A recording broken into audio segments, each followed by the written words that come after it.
Anybody want to take a guess how I can find the slope of that? Is it 3, 5? Okay, good guess. Good guess. How did you get 3, 5? I went from one point where it hit a corner, and I went to the next one, and it gave me 3, 5. Okay.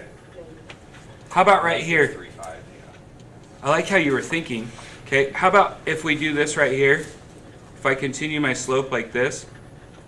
First of all, let me ask you this. Is my slope going up or down for my line A? Down. Down, okay? So if it's going down, what does that tell me about it? Is it positive or negative? Negative, okay? Now I'm moving to the right, okay? How far did I go to the right? 2, okay? So now this leg is 2, and this one was how many? It was 3, but what was it? Negative 3. It went down, so it was negative, and it went down negative 3. Okay?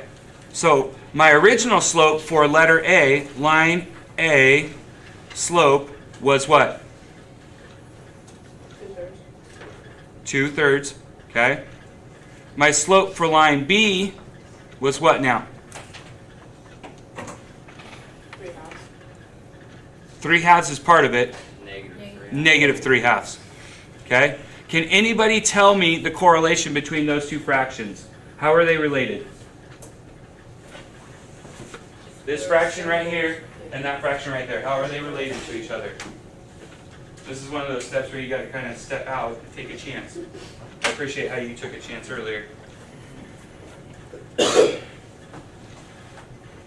Anybody willing to say how these two are related to each other? Because they both have a 3 and a 2. Okay, they both have a 3 and a 2. Okay? Any other way that they're related? How about if let's compare and then contrast them, okay? So what's different about them? Negative. One of them's negative. One is more than one, one's less than one. Okay. One's more than one, one's less than one.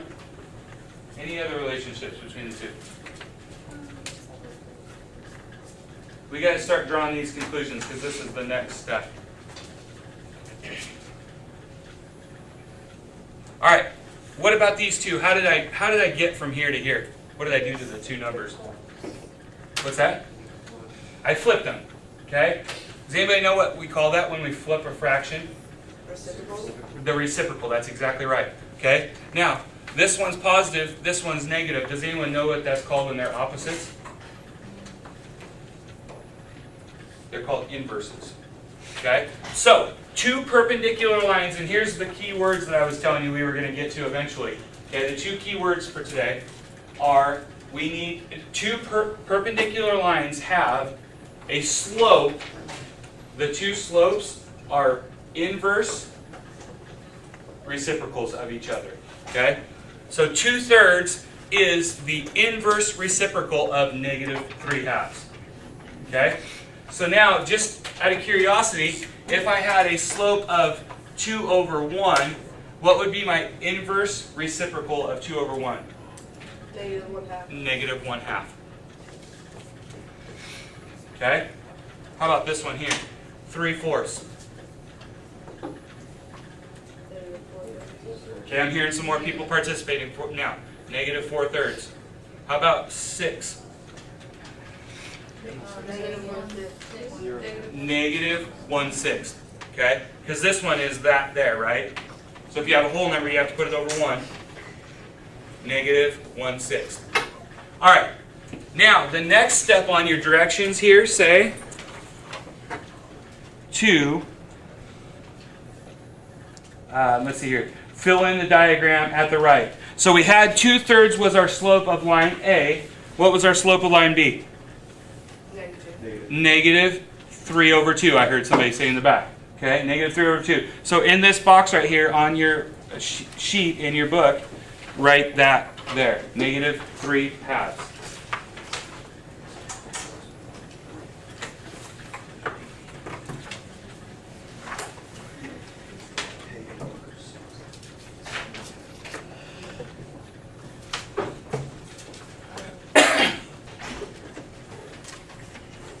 Now that you've written the slope of line B, which was this right here, okay, verify your results with teammates, and place your results in the table like the one shown at the right. Okay, so now, here's what you need to do next. And if you look down to the next problem, okay, or letter C,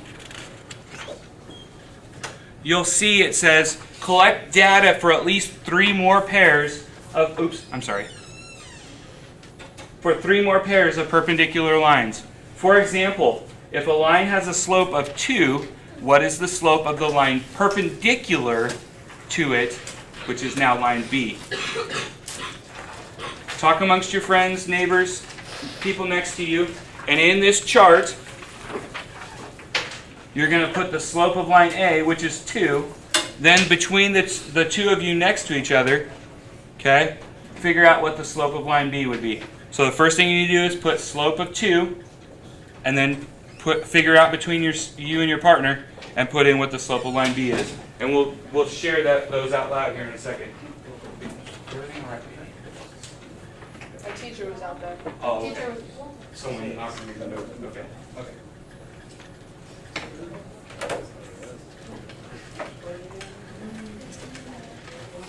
Everybody clear on what you're supposed to do right now? No. The slope of line A is what, everyone? No, the slope of line A. 2.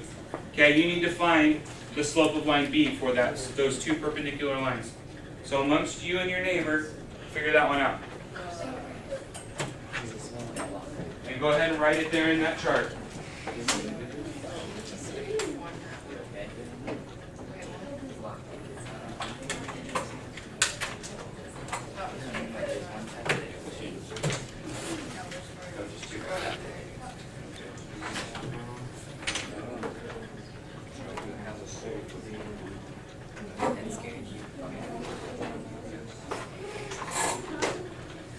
Okay, so you have, she wrote the first one for you, line A.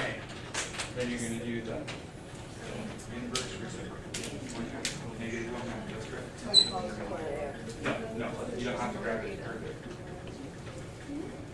So now this tells us that we can find the slope of a second line that is perpendicular to one where we already have the slope of the initial line.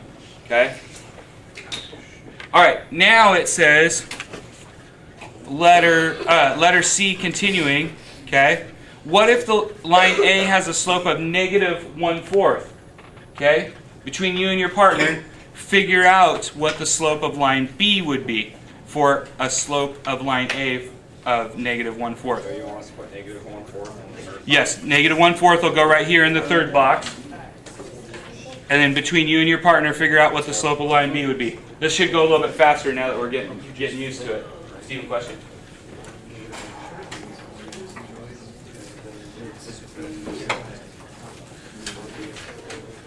Question? Yes, that's correct. You're right on that.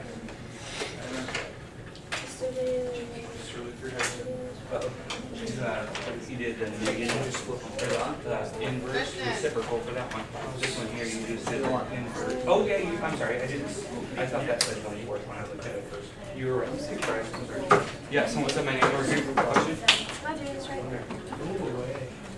Negative 1/4. Yes, just the negative. Or if you want to do.